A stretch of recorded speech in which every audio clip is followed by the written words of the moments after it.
Assalamualaikum warahmatullahi wabarakatuh. Pada kesempatan kali ini, saya akan mencoba menjelaskan mengenai program PTSL dan PTSP dalam mengurangi pelanggaran hak atas tanah.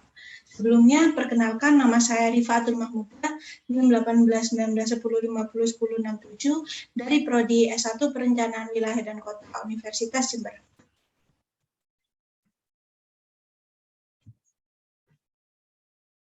Yang pertama yaitu kita harus mengetahui mengenai definisi dari PTSL dan PTSP itu sendiri.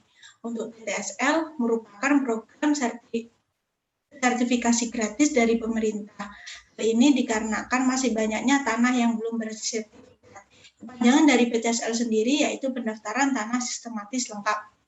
Lalu kedua yaitu PTSP. PTSP atau pelayanan terpadu satu pintu merupakan salah satu program pemerintah dalam rangka mendekatkan dan meningkatkan pelayanan kepada masyarakat serta memperpendek proses pelayanan guna mewujudkan pelayanan yang cepat dan mudah, murah, transparan, pasti, dan terjangkau.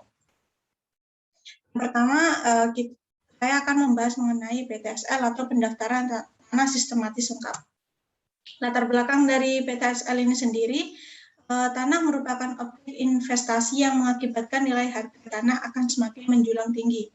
Hal-hal tersebut sering mengakibatkan terjadinya sengketa, konflik, dan perkara pertanahan lainnya.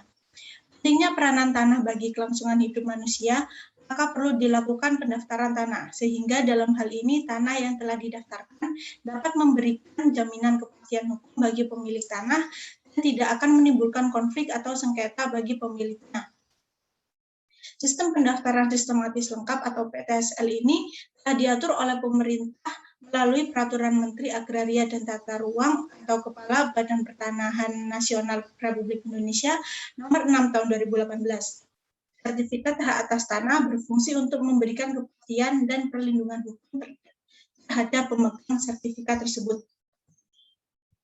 Lalu penyebab nilai investasi rendah di Indonesia ada 3. Yang pertama yaitu beratnya biaya pengurusan, yang kedua proses pelayanan yang berbelit-belit dan memakan waktu yang lama, dan yang ketiga kurang jelasan informasi persyaratan perizinan.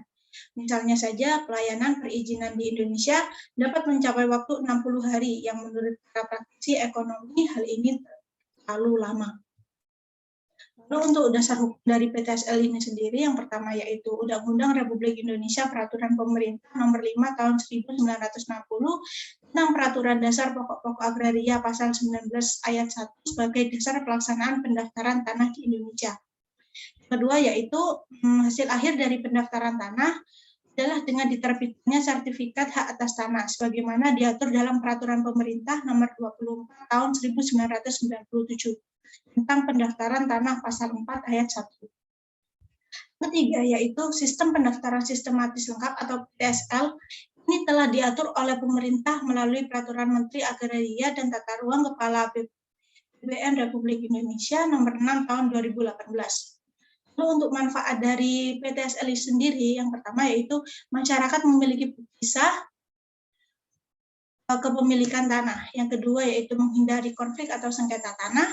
Yang ketiga mengetahui status bidang tanah, siapa pemiliknya, apa haknya, berapa luasnya, untuk apa dipergunakan, dan sebagainya.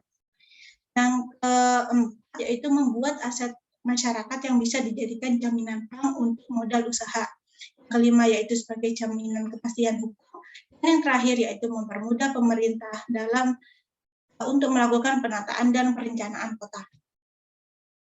Lalu untuk target program PTSL sendiri, yang pertama yaitu metode PTSL ini merupakan inovasi pemerintah melalui Kementerian ATR BPN untuk memenuhi kebutuhan dasar masyarakat, sandang, pangan, dan papan. Program tersebut dituangkan dalam Peraturan Menteri Nomor 12 Tahun 2017 tentang PTSL dan Instruksi Presiden Nomor 2 Tahun 2018. Lalu di tahun 2017, Kementerian ATR BPN berhasil melakukan pengukuran tanah masyarakat sebanyak 5,2 juta bidang tanah.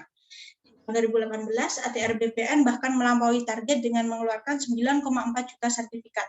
Dan di tahun 2019, ATR BPN menargetkan 11 juta sertifikat tanah gratis dan rampung menyertifikasi seluruh tanah pada tahun 2025. Lalu untuk syarat-syarat pengajuan PTSL sendiri ada 5. Yang pertama yaitu dokumen kependudukan berupa kartu keluarga atau KK dan kartu tanda penduduk atau KTP. Kedua yaitu surat tanah yang bisa berupa letter C, akte jual beli, akte hibah atau berita acara kesaksian dan lain-lain. Ketiga yaitu tanda batas tanah yang terpasang. Yang keempat bukti setor biaya perolehan dan surat hak atas tanah dan bangunan atau BPHTB dan pajak penghasilan. Dan syarat yang kelima yaitu surat permohonan atau surat pernyataan peserta. Untuk mekanisme pelaksanaan PTSL sendiri, mekanisme ini telah diatur dalam pasal 4 ayat 4 Peraturan Menteri Agraria dan Tata Ruang Kepala Badan Pertanahan Nasional Republik Indonesia nomor 6 tahun 2018 tentang PTSL. Untuk mekanismenya meliputi yang pertama yaitu perencanaan, lalu penetapan lokasi, yang ketiga persiapan, kemudian pembentukan dan penetapan panitia adjudikasi PTSL dan satuan tugas, selanjutnya yaitu pengumpulan data fisik dan data yuridis, selanjutnya penelitian data yuridis sebagai pembuktian hak, lalu pengumuman data fisik dan data yuridis sebagai pengesahan, penegasan konversi pengakuan hak dan pemberian hak, lalu pembukuan hak, penerbitan sertifikasi hak atas tanah, lalu dokumentasi dan penyerahan hasil kegiatan, dan yang terakhir yaitu pelaporan. Berikut merupakan contoh kasus terkait dengan hak atas tanah yang terjadi di Indonesia. Yang pertama yaitu kasus sengketa tanah alam sutra yang terjadi di tahun 2020. Kasus ini berada di alam sutra dengan luas 45 hektar. Permasalahan yang terjadi yaitu pemalsuan dokumen kepemilikan tanah, sehingga kepemilikan tanah yang belum jelas. Lalu yang kedua yaitu kasus sengketa tanah Salverite tahun 2021 dengan luasan 7,78 hektar dengan masalah penerbitan sertifikat yang tidak sesuai dengan prosedur. Lalu contoh yang ketiga berupa sengketa tanah Meruya Jakarta pada tahun 1970 dengan luasan 44 hektar. Masalah yang ada pada sengketa ini yaitu penggunaan sertifikat khusus sebagai alat jual beli tanah. Dan contoh yang terakhir yaitu kasus penutupan akses jalan yang ada di Ciledug. Kasus ini berupa pemasangan tembok panjang sepanjang 300 meter dengan tinggi 2 meter. Hal ini dikarenakan perjanjian yang tidak tertulis antara pemilik saat ini dan juga dengan pemilik sebelumnya. Lalu pembahasan selanjutnya yaitu mengenai PTSP atau pelayanan terpadu satu pintu. Latar belakang dari PTSP sendiri, tahun 1997 pemerintah memperbaiki manajemen pelayanan publik, khususnya aspek kelembagaan pelayanan perizinan dengan mengembangkan sistem pelayanan terpadu.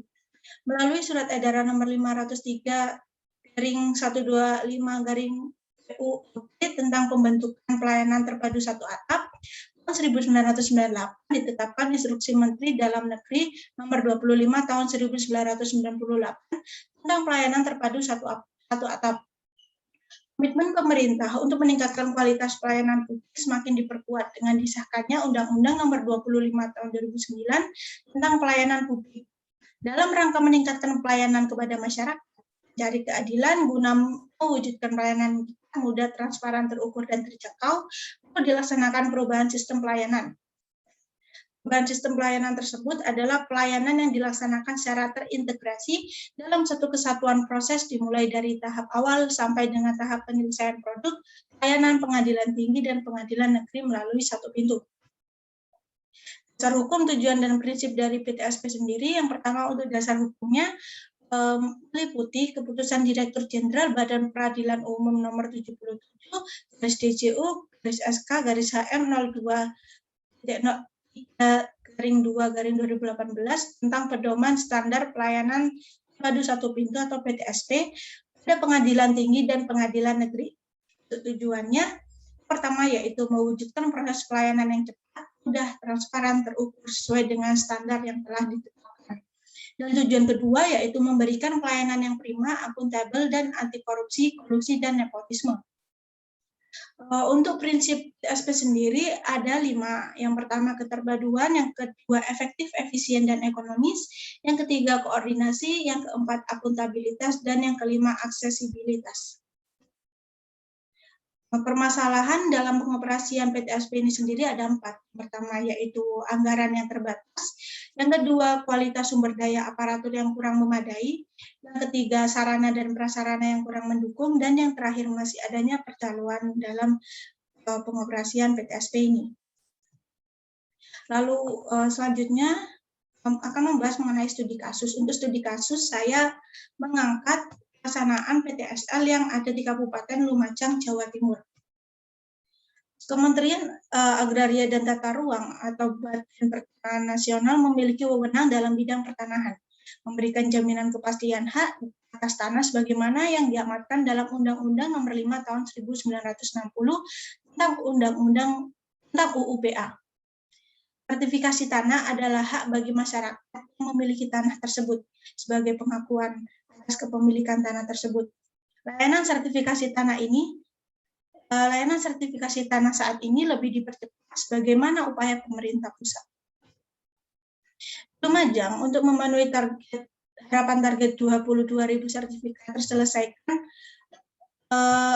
lewat program PTSL di tahun 2020 selama 2 minggu sejak tanggal 15 Februari 2020 sampai dengan 27 Februari tahun 2020 diadakan sosialisasi program dari pihak BPN dengan turun langsung ke desa-desa lokasi di beberapa kecamatan yang menjadi fokus saat ini. Di antaranya Kecamatan Yosowilangun, Kecamatan Kunir, Kecamatan Tembeh. Dengan membentuk 5 tim yang melaksanakan kegiatan tersebut sesuai dengan jadwal yang telah dibuat. Banyaknya sosialisasi tersebut disesuaikan menurut bidang tanah yang terukur di masing-masing desa. Dan dalam kegiatan itu juga selalu didampingi aparat penegak hukum maupun dari BPRD. Karena masyarakat nantinya tidak hanya mendapatkan sertifikat, tapi juga akan mendapatkan SPPT yang sudah terupdate sehingga dapat meningkatkan APBD di sektor PPP. Terkait biaya yang timbul ataupun dibebankan pada pemohon yang dilakukan oleh panitia desa, tetap mengikuti kewajaran dan layak sesuai dengan kesepakatan kedua belah pihak. Sekian penjelasan dari saya, kurang lebihnya mohon maaf. Wassalamualaikum warahmatullahi wabarakatuh.